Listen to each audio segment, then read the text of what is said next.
Good evening.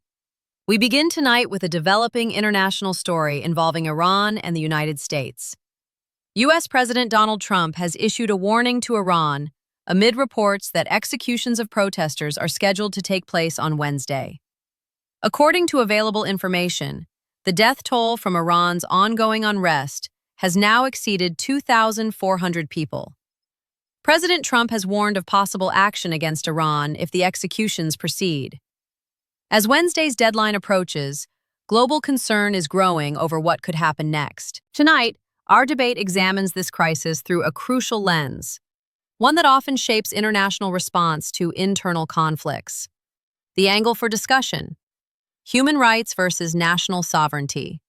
At the heart of this debate is a fundamental question: where does the international community draw the line between defending universal human rights and respecting a nation's right to govern its own affairs, particularly when it comes to punishment of its citizens? To begin, I'm joined by Betty, who argues that alleged executions demand strong international accountability, regardless of national borders. Betty, do human rights obligations override claims of national sovereignty in this situation? Thank you, Veronica. This is a critical discussion, and I'm glad to be part of it. The future of global governance hinges on upholding universal human rights. National sovereignty cannot be a shield for oppression. We must evolve beyond outdated notions of non-interference when fundamental human rights are violated. The international community has a moral imperative to act when a government turns against its own people. To stand idly by is to condone barbarity and set a dangerous precedent for future atrocities. We're also joined by Sophia, who questions whether external pressure undermines sovereignty and risks worsening internal repression. Sophia, should foreign governments refrain from intervention when a state claims it is enforcing its own laws? Thank you, Veronica.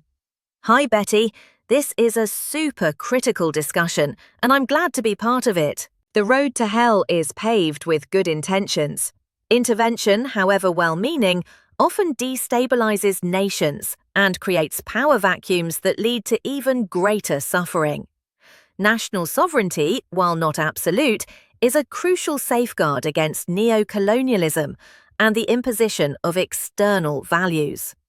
We must tread carefully lest we replace one form of tyranny with another, equally destructive. We see the fundamental tension, the compelling need to protect human rights versus the inherent right of a nation to self-determination. Is there a middle ground? Can the international community find a way to pressure Iran to respect the rights of its citizens without infringing on its sovereignty? Or are these goals fundamentally incompatible? The evidence is clear. Irfan Sultani faces imminent execution. The death toll from these protests is staggering, with Hrana reporting at least 2,571 deaths. These are not abstract concepts. These are human beings whose lives are being brutally extinguished. Trump's warning and the UN's condemnation demonstrate the global consensus that Iran's actions are unacceptable. We cannot ignore this overwhelming evidence of state-sponsored violence. While the reports of executions and deaths are deeply troubling, we must also acknowledge the complexity of the situation. Iran's UN mission accuses the US of manipulating the situation to justify intervention. We cannot blindly accept information without considering the source and potential biases. Furthermore, outside interference, especially threats of military action, may only escalate the conflict and endanger more lives. Consider the unintended consequences of regime change in the past. The evidence paints a grim picture of human rights abuses, but as Sophia points out, context and motivations are key. How do we balance the need for accurate information with the potential for manipulation? Is the international community acting in good faith? Or are there ulterior motives at play? The stakes are incredibly high, and the margin for error is slim. If we fail to act, Iran will continue to repress its people with impunity. This will embolden other authoritarian regimes and erode the very foundation of international human rights law. The future is bleak if we allow national sovereignty to trump universal values. We must send a clear message that such brutality will not be tolerated, paving the way for a future where human rights are respected globally. This might mean economic sanctions, targeted intervention, or support for Iranian dissidents. Intervention could lead to a catastrophic war, destabilizing the region and creating a breeding ground for extremism. The future is uncertain, and unintended consequences are always a risk. A measured approach, focusing on diplomacy and dialogue, is the only responsible path forward. We must learn from the mistakes of the past and avoid actions that could lead to a wider conflict and greater human suffering. Sanctions often hurt the average citizen more than the ruling elite. Two starkly different visions of the future. One where decisive action upholds human rights, the other where cautious restraint prevents wider conflict. Both scenarios carry significant risks. The central question remains, what is the most effective way to promote human rights in Iran while minimizing the potential for unintended consequences?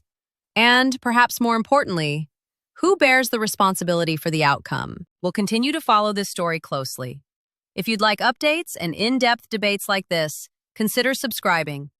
Please subscribe now. Our second dimension turns the focus outward. The hypocrisy check. U.S. interventionism. This raises questions about the credibility of the United States threatening action over human rights violations, given its own history of foreign interventions and allegations of human rights abuses elsewhere. Betty, does past U.S. interventionism weaken Washington's moral authority? Or is speaking out still justified when human rights are at stake? The sanctity of human life transcends borders. Any nation, including the U.S., has a moral obligation to condemn and act against human rights abuses wherever they occur. To stand idly by while innocent lives are taken is a betrayal of universal values.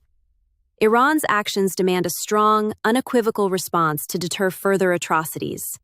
We cannot let history judge us as complicit through our silence.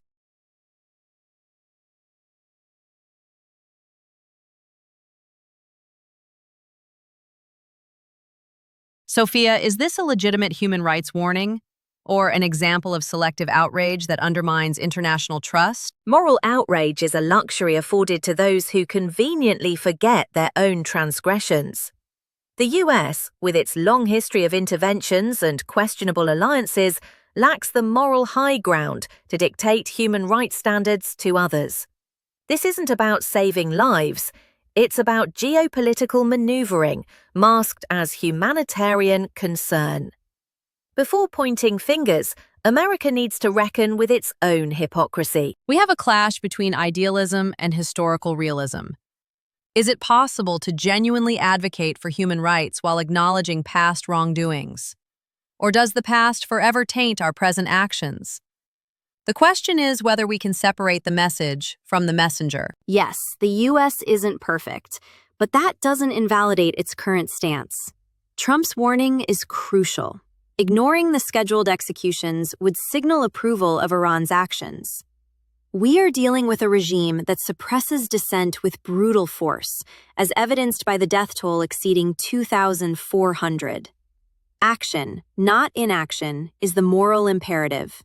To do nothing means more deaths.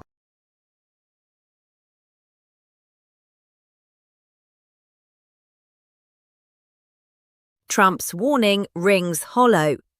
Let's not forget the US involvement in the 1953 Iranian coup. This intervention destabilized Iran and laid the groundwork for the current regime. The US then unilaterally withdrew from the JCPOA in 2018, increasing tensions. America's track record speaks volumes. It is one of self-interest, not of altruism. The question of intervention is fraught with complexity. Trump warns of action amidst reports of executions scheduled for Wednesday. Betty argues that the present situation demands immediate response, but the Sophia points to the historical U.S. interventionism creating this current scenario. Can we condemn actions today while acknowledging our role in creating this problem? If the U.S. fails to act, Iran will continue its oppressive policies with impunity. This will embolden other authoritarian regimes, leading to a global decline in human rights. A strong stance now can deter future abuses and potentially lead to a more stable and just future for the Iranian people and set a standard for the world. We must defend the very ideals this nation was founded.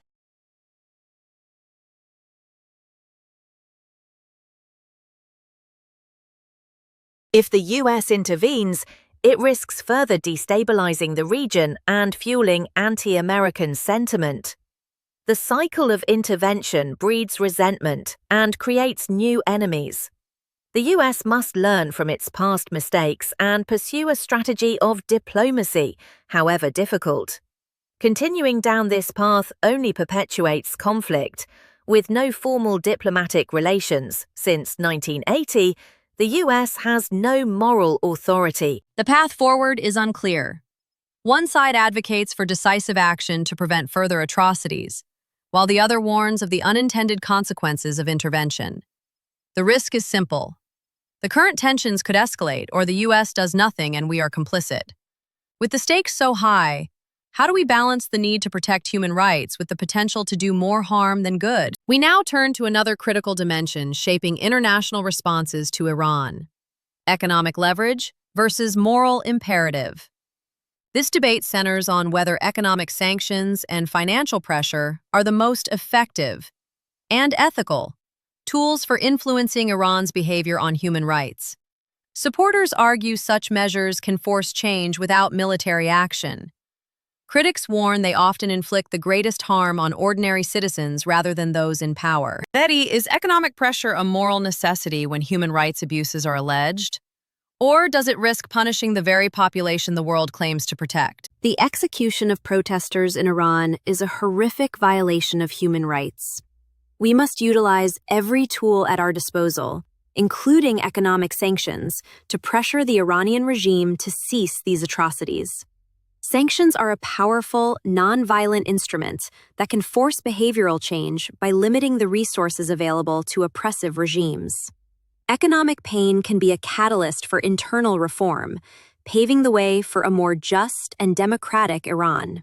We must prioritize the lives and freedoms of the Iranian people, even if it requires short-term economic hardship. Sophia, do sanctions offer meaningful leverage?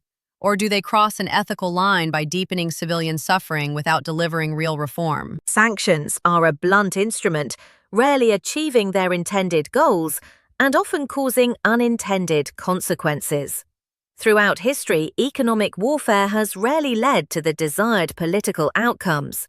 Instead, they tend to strengthen the resolve of authoritarian regimes and harm the most vulnerable populations.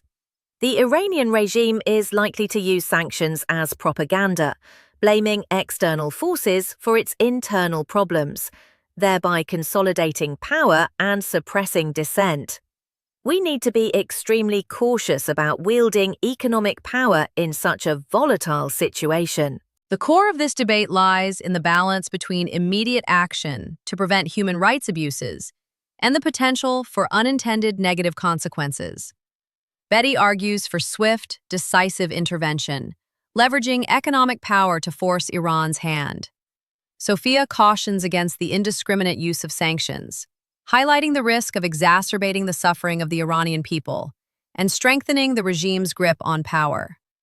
The question is, can economic pressure be applied surgically and effectively, or is it inherently a destructive force? While I understand the concern for the Iranian population, we must remember that inaction has its own costs.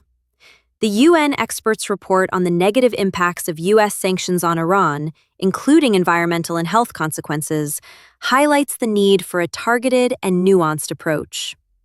The sanctions imposed on the morality police after Mahsa Amini's death demonstrate how we can directly target those responsible for human rights abuses, rather than the general population. We can fine-tune the sanctions to isolate the regime and support the Iranian people's desire for change. The available evidence paints a grim picture. The UN expert statement of December 20th, 2022 makes it clear that US sanctions are harming the Iranian people's basic rights, including their rights to health and life. Furthermore, some experts argue that sanctions have actually strengthened the Iranian state, the very opposite of the intended effect. While sanctions on the morality police are symbolically important, they are unlikely to fundamentally alter the regime's behavior. We risk repeating past mistakes, inflicting pain without achieving meaningful change. It's magical thinking to assume we can fine-tune sanctions and expect a different result. The evidence presents a complex and contradictory picture. On one hand, targeted sanctions, like those against the morality police, appear to be a direct response to human rights violations. On the other hand, broader sanctions have demonstrable negative impacts on the Iranian population, potentially undermining the very goals they are intended to achieve. The disagreement centers on whether these negative consequences are unavoidable collateral damage or a fundamental flaw in the strategy itself. Is the potential benefit worth the documented harm? Looking ahead, the world needs to hold Iran accountable. Stronger, more targeted economic pressure, coupled with diplomatic efforts, can compel the regime to change course. Imagine a future where sanctions are lifted in exchange for verifiable human rights improvements, leading to a more open and prosperous Iran. We must maintain hope that economic leverage can be a force for positive change, preventing further executions and securing a brighter future for the Iranian people. Trump's warning of very strong action is a necessary demonstration of resolve and could force Iran back to the negotiating table. The future under this trajectory is bleak. Continued sanctions will likely lead to further economic hardship, social unrest, and potentially even more repression by the Iranian regime. History teaches us that economic pressure alone rarely achieves lasting political change. We risk isolating Iran further, pushing it into the arms of other authoritarian powers. We need to consider alternative approaches, such as fostering dialogue and supporting civil society to promote gradual and sustainable change from within. Trump's warning of very strong action may only provoke further violence and instability. The future remains uncertain. Betty envisions a scenario where sustained economic pressure, combined with diplomacy, leads to positive change in Iran. Sophia fears that continued sanctions will only exacerbate the situation, leading to further hardship and repression. The central question is whether external pressure can truly influence internal dynamics in Iran, or whether it will ultimately prove counterproductive. Will sanctions become a self-fulfilling prophecy, leading to the very outcome they are designed to prevent? We now come to the final dimension of tonight's debate: the precedent of external threats. At issue is whether a threat by a foreign power, in this case US President Donald Trump, to take action against Iran over its internal policies sets a dangerous precedent in international relations. Critics warn such threats could encourage other nations to interfere in the domestic affairs of sovereign states, potentially weakening the foundations of global order. Betty, do external threats serve as a necessary warning in extreme situations? Or do they open the door to broader international interference? The sanctity of human rights transcends national borders. To stand idly by while a nation brutalizes its own people is a moral failure. Intervention, even if controversial, is justified when it prevents egregious violations of human rights. Sovereignty shouldn't be a shield for tyranny. We must embrace proactive diplomacy and, when necessary, demonstrate our resolve to uphold universal values. Sophia, does this kind of pressure protect global norms? Or does it risk normalizing foreign intrusion into domestic governance? This moral imperative is a dangerous delusion. The world is not a simple equation of good versus evil. History is littered with interventions justified by noble intentions that devolved into chaos and unintended consequences. Every nation, no matter how flawed, has a right to self-determination.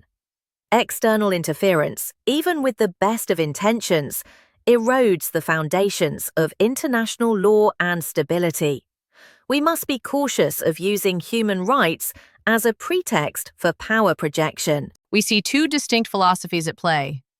Betty champions a proactive approach, suggesting intervention is necessary to safeguard human rights, even if it means infringing on a nation's sovereignty.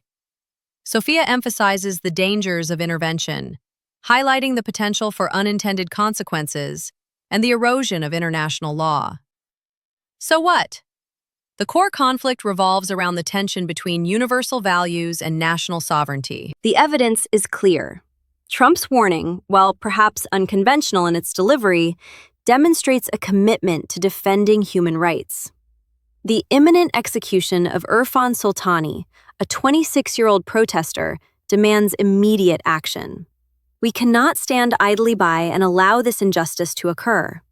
A strong statement, even a threat of action, is necessary to deter Iran from carrying out these executions and sending a message to other repressive regimes. The evidence cuts both ways. Trump's very strong action is impulsive and escalatory.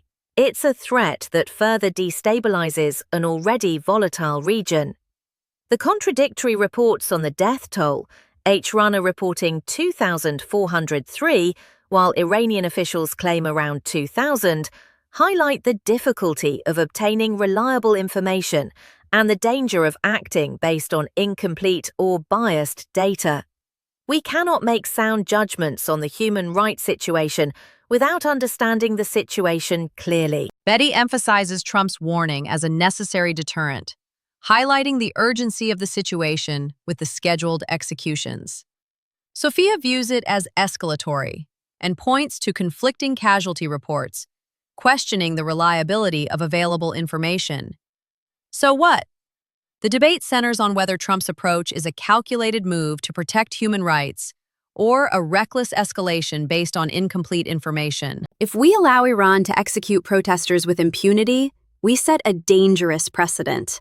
It emboldens authoritarian regimes worldwide to suppress dissent without fear of consequence. The future will be marked by increasing human rights abuses and global instability. We must create a world where leaders are held accountable for their actions. This requires the willingness to act, to intervene, and to defend the fundamental rights of all people. The future is far more complex than that. If we allow foreign powers to dictate internal policies based on their own interpretation of human rights, we invite chaos. Other nations will use this as justification to interfere in our own affairs, eroding our sovereignty and creating a world of endless conflict. The future requires diplomacy, negotiation, and respect for international law, not impulsive threats and interventions. Betty envisions a future where accountability and intervention are key to protecting human rights, potentially leading to a more stable world. Sophia foresees a future of eroded sovereignty and increased conflict due to unchecked foreign interference. So what? The fundamental question is, which path, proactive intervention or cautious diplomacy, leads to a more just and peaceful world? And what are the risks of each approach? The discussion highlights just how complex this moment is. We've examined the clash between human rights and national sovereignty, questioned the credibility of global powers through a hypocrisy check on interventionism, weighed economic pressure against moral responsibility, and considered whether external threats set a dangerous precedent for international relations. As Wednesday's deadline approaches, these questions remain unresolved, but their consequences are very real, not just for governments, but for ordinary people caught in the middle. The world now watches to see whether warnings lead to restraint, escalation, or something in between. Thank you to @Betty and @Sophia for their perspectives, and thank you for watching.